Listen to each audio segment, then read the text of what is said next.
Oi, oi! Tá começando agora mais um episódio do Mentoria Eleitoral Podcast. Seguimos na cobertura dos bastidores do Reboot, aqui no Resenha Reboot, trazendo convidados especialistas de várias partes do país e cada novo episódio, um novo assunto. Quem a gente trouxe dessa vez, Glauco? Então, eu quero dizer que eu fiz muita coisa nessa vida, mas uma coisa que eu ainda não fiz foi escrever um livro. Eu acho muito chique quem escreve um livro. E temos aqui dois autores que estão lançando os seus livros aqui durante o Reboot e vão conversar com a gente sobre isso. É o Alec Maracajá e o Patrick Paraense, que são os dois livros. Eu peço para vocês se apresentarem para a gente começar a nossa conversa, mas peço que enquanto um se apresente, o outro faça a dedicatória para nós dois aqui, para a gente ter a versão dedicada dos dois livros e também, durante a fala de vocês, já digam como é que faz para adquirir esses livros aqui. Bom, eu já vou começar aqui com o meu, deixa eu já é dedicar o livro dos outros naquela noção. Nervoso nessa autor de primeira viagem, né? Então a gente acaba não acostumando ainda e ficar... Para mim é uma satisfação enorme estar com vocês. Literalmente hoje o Reboot está sendo a primeira vez que a gente está lançando de fato esse livro. Saiu agora no mês de janeiro. É um estudo de 2017 a 2024 sobre dados na internet. Legal. Então a gente vem acompanhando os grandes nomes da política e criando relatórios, cruzando informações para poder gerar métricas, para com isso a gente ter um estudo detalhado como surgiu a polarização e como ela se comportou perante a pandemia, perante todo o governo de Bolsonaro, como foi o crescimento de Lula, como foi as crises durante a presidência. Então, tudo isso está sendo detalhado aqui no livro, como foi o impacto nas redes sociais da briga de Bolsonaro com Mandetta, Bolsonaro com Moro. Então, tudo isso a gente detalhou em números. É um livro científico, com Sim. dados reais, e eu acredito que você vai gostar muito do Brasil Digital. Quem quiser adquirir, faz como? Hoje a gente está em todas as plataformas digitais. Legal. Mas hoje na Amazon você pode adquirir, e a gente está fechando parceria com algumas livrarias, né? Então, com certeza, logo vai estar disponível. Maravilha. Uma excelente leitura aí para quem é da área. Patrick, sua vez. Enquanto isso... Deixa eu dar aqui a caneta do Alec. Bem, primeiro dizer com uma alegria e uma satisfação estar mais uma vez aqui no podcast com vocês, né? Pude estar um pouco antes das eleições e parabenizar pelo trabalho que vocês fazem. Eu acho que não só eventos como esse, né? Como o Reboot, como o Compol, que nos permitem desfrutar da companhia de diversos players do mercado com muita qualidade, faz com que a gente aprenda. Iniciativas como do podcast aqui, como Mentoria, é muito importante para divulgar, né, com toda a habilidade e generosidade que vocês têm em conduzir as entrevistas. É muito importante para aumentar o nível de qualificação do nosso mercado, né? Então, para mim é uma honra muito grande estar pela segunda vez com vocês. A honra é nossa. E o Esquerda Comunica, na verdade, ele é fruto aí de uma trajetória à frente da Troika Marketing, que completou 10 anos em 2024. Né? Fala um pouco aí dessa vivência já que eu tenho de 20 anos no marketing político, 10 anos à frente aí da minha equipe. E o Esquerda Comunica, eu sempre digo que ele é, na verdade, um grito, né? Quase que um grito no deserto, quase esquerda, comunica, por favor. Mas é por conta da necessidade que eu vejo que o campo democrático tem, né, de trabalhar a comunicação de forma mais profissional, mais organizada, ter uma rotina de comunicação. Acredito que a era do improviso tem que acabar. A gente vive uma disputa hoje muito forte na sociedade, que alguns chamam de polarização, e eu digo que polarização é quando você tem elementos polarizantes. A gente não vive isso na política. A gente tem aqui quem é a favor e quem é contra a democracia, né? Então não existem modelos econômicos, políticos sendo debatidos. Então, uma coisa que eu sempre tento despertar no nosso mercado, que é isso: para além da democracia não existe a nossa profissão, né? Quando você não tem eleição, o que você tem é ditadura, né? Então, recentemente, nós vimos aí o desenrolar da trama do 8 de janeiro, que acabou com o indiciamento do ex-presidente de mais 33 pessoas que tentaram realmente imprimir um golpe de Estado com uma trama que envolvia até assassinato de autoridades. Então isso é o tipo de situação que, seja qual fosse o governo, seria grave. E acho que uma forma que o campo democrático, o campo progressista tem também para evitar que coisas assim aconteçam é trabalhar melhor sua comunicação, sua forma de se relacionar com o povo, compreender melhor o povo, entender que a comunicação a gente faz com o povo, não para o povo, né? Mas para isso você tem que ter técnica, você tem que ter capacidade de sistematizar ideias, você tem que ter capacidade de direcionar um trabalho, e hoje falta isso em grande parte da esquerda progressista. Então o livro ele tem essa pretensão, né? Ele é uma obra, não vou aqui dizer que inédita, mas eu não tenho informação de outras obras direcionadas assim para esse público, né? Ele é um manual de comunicação política para mandatos, e realmente a gente espera que outras obras surjam. A gente espera poder ampliar o conteúdo desse livro para que outros venham colaborar com essa parte de conceituação do que deve ser uma comunicação progressista. Então, estamos aí cortando mato, né? Para tentar iniciar um processo. Existe um senso comum, talvez até um clichê, que a esquerda perdeu a batalha das redes, né, ou está perdendo, né, para a direita. E que a esquerda não conseguiu, perdeu o bonde, né, o bonde da história, e que agora precisa recuperar isso aí. Quando você lança um livro que se propõe a ser um manual, a ideia que me vem à cabeça é que, mais do que dizer o que fazer, você também diz como fazer. Exato. Porque o manual, né, te ensina Sim. a fazer. É isso mesmo?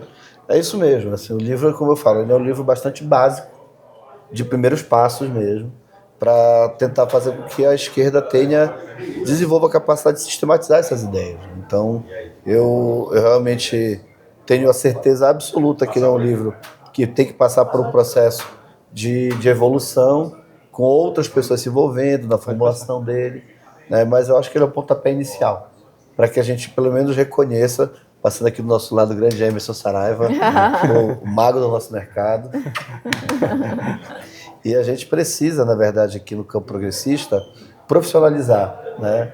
Então, para que a gente, inclusive, tenha capacidade de entender essa sociedade hoje, o que é que ela está consumindo, o que é que ela quer consumir.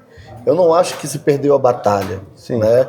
Eu acho, na verdade, que existe um campo que está conseguindo ler melhor, né, o momento da sociedade, está conseguindo dialogar melhor com o nível de consciência, e tem outro campo que está em negacionismo, que acha que o feeling de compreender a história, o feeling de ter uma inclinação social, lhe dá capacidade de interpretar essas impressões. E eu acho não, eu acredito em pesquisa, eu acredito em dados, acredito em números e acredito na realidade, né? Os dados, os números, as pesquisas, os resultados eleitorais estão mostrando que existe uma disputa de narrativa, uma disputa de realidade objetiva sendo colocado, e se a esquerda se profissionalizar e encontrar a letra da comunicação, vai conseguir recuperar o caminho para poder equilibrar mais esse jogo. Quando você fala em dados, em números, a gente sai inclusive do senso comum que o Glauco trouxe aqui, e a gente vai para a técnica mesmo. E aí o Alec, no livro dele, se propõe a apresentar dados, né, sobre isso que a gente está falando. Para além do senso comum, essas informações são confirmadas nos seus dados, ou seja, a gente tem hoje uma direita que sabe, que entendeu melhor as ferramentas e a se comunicar, ou seja, a linguagem que essas ferramentas exigem, né, de quem está produzindo conteúdo. De fato, ela entendeu melhor esse jogo e está conseguindo se comunicar melhor com os seus? Assim, entrando só no finalzinho que o Patrick estava falando sobre a esquerda, né? A esquerda, ela existe uma grande maioria dos jovens, eles estão com a esquerda, sendo que eles não se manifestam nas redes sociais do jeito que deveria se manifestar.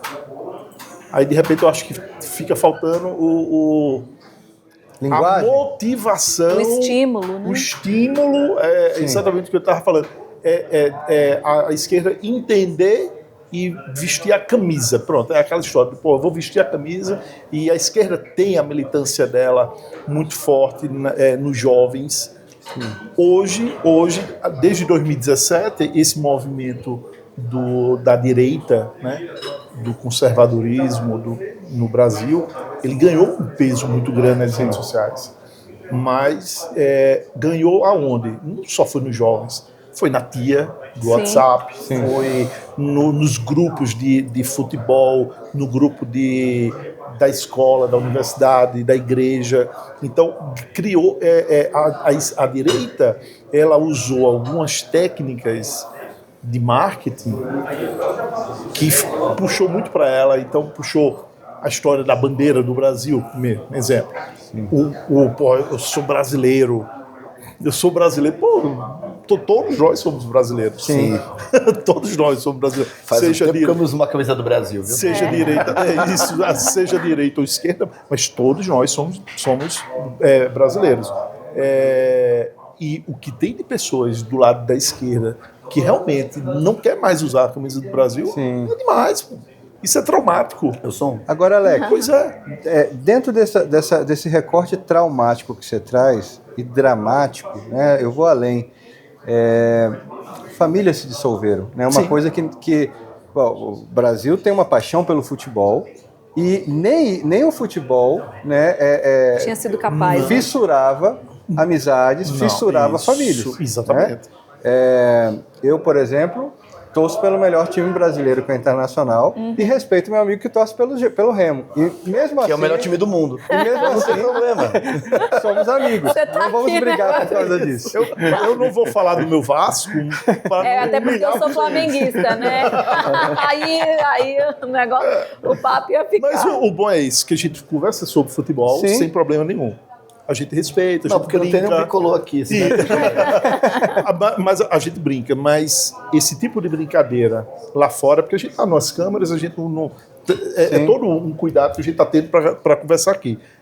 Mas se a gente tivesse na universidade conversando sobre política, com certeza ia sair uma confusão. Sim. Não, porque eu sou Bolsonaro, não, porque isso, não, mas a ética, vão regulamentar as redes, mas o que é regulamentar a rede? É censura. Cara, pelo amor de Deus. Tá entendendo? A gente vive hoje uma internet extremamente controlada pelas big techs. Elas vivem da polarização, das bolhas. Quanto mais existe extremos do futebol, extremos da igreja, extremos de todos os assuntos, as bolhas vão se alimentando. E os algoritmos fazem o quê?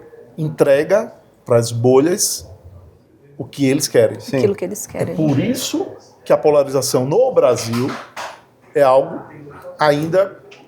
A gente não sabe onde vai parar. Sim.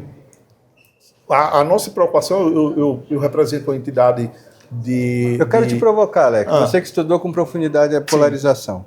No momento em que a maior potência do mundo, né, o homem mais poderoso do mundo do ponto de vista político, se junta com o homem mais poderoso do ponto de vista econômico, que se junta com os homens mais poderosos do ponto de vista tecnológico, né, que controlam o algoritmo, Perfeito. O que vai sair daí? Pronto. Se a gente for analisar de 50 anos atrás, todas as posse dos presidentes da República dos Estados Unidos, quem poderia estar? Dono de grandes empresas americanas, né? Ford, enfim, vários empresários. Mas pela primeira vez, na primeira fila, está quem? Os donos das grandes corporações que detêm o quê? O petróleo. Hoje o petróleo é o quê? É dados. Sim. Perfeito. Dados hoje valem mais do que petróleo. Sim. Os caras estavam na primeira fila da posse do Trump. É assustador. Eu venho estudando cada vez mais essa história de redes sociais, porque eu sou formado em ciência da computação desde 2000. Olha só. Então eu vi todo o crescimento da internet e existia o sentimento, quando a gente se conectava à internet, cara, eu estou no universo, onde é que eu estou? Estou no espaço, eita, encontrei um site, aí a gente, aquela coisa toda. Hoje não, hoje toda a internet que chega para mim está toda controlada, pô. O algoritmo sabe o que é que eu gosto. Mapeou tudo, né? Mapeou tudo. Então, hoje eu só consumo o que o algoritmo manda para mim. Isso é preocupante, né? Extremamente preocupante. Agora, Patrick, você falou sobre que o seu livro é um manual, né, para a esquerda. E a gente tem falado aqui que, de fato, a esquerda tem batido cabeça, digamos assim, para encontrar aí um caminho onde ela consiga se comunicar de forma eficiente, tanto quanto a direita tem conseguido se comunicar. No seu manual, para quem está nos assistindo aí, que, né, atende políticos de esquerda progressistas, se você pudesse destacar 2 ações que essas pessoas poderiam implementar ali nas suas estratégias, quais ações você destacaria? Eu acho que é primeiro fazendo um planejamento de conteúdo, sabe? De fundo mesmo. Acho que um mandato que não sabe quem representa, não sabe como representar e não sabe com quem dialoga, né, é um mandato fadado ao fracasso, porque tu vai ter uma comunicação dispersa, tu não vai conseguir fazer um balanço com a tua base eleitoral daquilo que tu fez, não vai conseguir ampliar a sua própria base. Então, eu iniciei, inclusive, o livro falando sobre isso, né? O fim da era do improviso. Que assim, você batalha, você disputa uma eleição, você ganha uma eleição, e no dia seguinte você enrola as bandeiras e você vai tentar administrar um Estado que não tem uma estrutura para te absorver. Então, a esquerda, ela tem um programa muito amplo de valores, de sonhos, de causas, mas tu só consegue mudar o mundo todo se tu mudar a forma que tu te movimenta. Perfeito. Então, acredito que no livro a gente fala primeiro sobre a importância do planejamento para o mandato progressista e segundo, de não negar que nós estamos atrás do jogo, não negar que nós precisamos de apoio, né? Daí vem outros movimentos sociais, vem também pessoas que podem colaborar com a esquerda na formulação da universidade, dos movimentos sociais. Então, a grande ideia do livro, desse manual, é mostrar que nós temos fontes factíveis de informação e que a gente pode não só brigar pela guerra de narrativas, né, mas a gente pode também brigar por uma outra forma de organizar, de mobilizar o povo, né? Mas para isso você tem que ter planejamento, você tem que ter estratégia, você tem que ter método, rotina. Se é uma coisa para você ter sucesso na política, é rotina. Você saber aquilo que você tem que executar para que a tua performance seja melhor. Então acho que a esquerda hoje ela precisa compreender essa sistemática, não rejeitar como uma conta burocrática, Sim, mas é uma conta natural de quem quer evoluir. Patrick, me permita apimentar um pouquinho essa conversa. Há algum tempo atrás, para ser de esquerda, o sujeito precisava um mínimo de estudo. Ele precisava entender os movimentos econômicos que regem, né, a sociedade, e a partir daí a visão de mundo, né, que a esquerda tinha. De alguma forma, essa visão de mundo ela dava uma unidade, né? Embora a partir dessa unidade outras divisões se formavam de percepção de como se fazer isso, né? Um sujeito achava que o modelo stalinista era o melhor, outro achava que o trotskista era o melhor, outro achava que nenhum dos dois era melhor, o melhor era o Gramsci, modelo latino-americano, Gramsci, Posada, sei lá quem, tudo bem.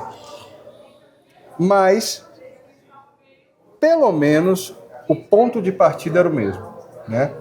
Ou, se não, o ponto de chegada. E a forma como chegar nele era distinta. Uhum. Recentemente, a esquerda passa a discutir identidades, passa a discutir segmentos, passa a ter pautas que enxergam o debate político menos sobre o viés econômico e mais sobre o viés identitário. E isso traz uma série de implicações e divisões de entendimento para o jogo político, né, nesse campo. Uhum. Como é que você, que joga esse jogo há muito tempo, percebe esse movimento? Bem, assim, primeiro, eu acho que a esquerda ela tá perdida nessa pauta, sabe? Correndo o risco de ser cancelado, né? Mas assim, quem é a favor da violência contra a mulher? Sim. Quem é a favor do racismo? Quem é a favor da homofobia? Né? Nós sabemos que existem pessoas machistas, racistas e homofóbicas, mas as pessoas que institucionalmente defendem isso, elas estão no submundo.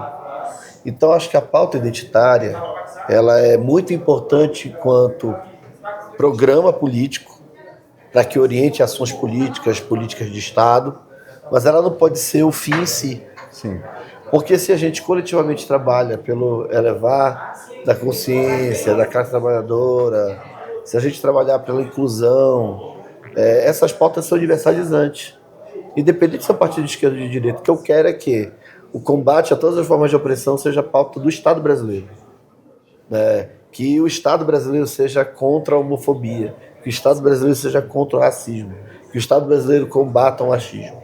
Então hoje o que a gente vê, infelizmente, por conta, talvez dessa polarização, como chamam, é que se a esquerda está dizendo uma coisa, o outro lado está dizendo outra completamente. Coisa. Então você acaba tendo um movimento... Não tem nuance, né? De justificativa, outra, né? De comportamentos violentos, abusivos, quando a gente percebe que, na verdade, o que falta é educação.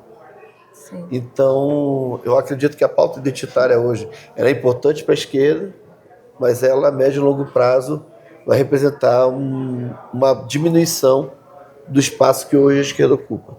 Você falou em cancelamento, e aí eu vou aproveitar o gancho para falar com o Alex, porque no livro você aborda sobre a velocidade do julgamento na era digital. Né? As pessoas hoje em dia têm um receio do cancelamento ou não, né? Tudo depende ali da estratégia que cada um adotou. Como é que na sua pesquisa você entendeu essa questão dessa velocidade no julgamento que as pessoas fazem nas redes sociais? É o seguinte, hoje com a história do Big Data, né, aquela história da velocidade, a gente está aqui há 25 minutos. Se a gente for analisar os dados que cada plataforma conseguiu alimentar, WhatsApp, Instagram, quanto o TikTok foi postado alguma coisa nesses 25 minutos, os dados são assustadores. Milhões e milhões de dados em cada minuto. E temos hoje o quê? A primeira tela, há mais de 10 anos no Brasil, a primeira tela dos brasileiros é o smartphone. O brasileiro assiste uma novela, com o smartphone. A gente assiste o jogo do Remo. Um espetáculo. Vendo, com o celular, comentando aonde? Nos grupos dos torcedores do Remo. Olha aí, o meu time, tá entendendo? Então, os dados estão muito velozes. Exemplo, se a gente vai falar dos líderes do Brasil, o Lula. O Lula, quando falou sobre a crise, uma das primeiras crises que houve, foi quando ele falou sobre Israel. Sim. Então, ele fala de Israel em um estado específico. Cara, aquilo ali, exemplo, se ele fala no Ceará sobre Israel, não sei se foi no Ceará, enfim, falou em menos de 5 minutos, já está nos Estados Unidos, já está na CNN, já está em tudo. Então, o volume de dados, o volume da informação é real time hoje. A velocidade, né? Isso, é real time. Então, para os líderes a gente tem que nós que trabalhamos com marketing, tem que Exatamente. controlar muito isso, porque antigamente eu falava com um gaúcho que vamos fazer investimento aqui no Rio Grande do Sul. Toda a dedicação do governo vai ser para o Rio Grande do Sul. Aí chegava no Nordeste, não, vai ser... Tá entendendo? Então, E colava. a habilidade, isso, exatamente. Hoje não, porque tem pessoal gravando o tempo todo. Sim. O cara não pode estar falando, vou priorizar o Rio Grande do Sul. Não, bicho, não é priorizar o Norte também não. Então, hoje a gente tem que ter muito cuidado. É o mundo do real time. Sim. Realmente, todos nós estamos visíveis perante as redes. Então, é isso. A gente está chegando aqui ao fim da nossa edição, lembrando que é uma edição pocket, já fica o convite para que ambos estejam conosco na nossa quarta edição, que aí vai ser a edição full, né, com mais tempo para a gente conversar, porque cada um que aqui traz assunto que carece aí de muito tempo de conversa, então a gente está encerrando aí. Vamos mostrar os livros dos nossos convidados, Brasil Digital, Esquerda Comunica. A gente agradece e pede que vocês deixem as redes de vocês para que quem está nos assistindo aí possa acompanhar o trabalho. Eu primeiro agradecer ao Glauco, a Aline, agradecer a oportunidade do Reboot, agradecer ao Alec pela generosidade aqui no nosso painel falando sobre o livro. Momentos como esse é importante para dialogar, para surgir novas ideias. E quem quiser conhecer um pouco mais do nosso trabalho, é só procurar aí @Troika Marketing, Troika com K, ou @Patrick Paraense, né? Paraense é meu sobrenome, tá? Não é pseudônimo, né? Mas eu carrego Pará aqui na minha pele, né?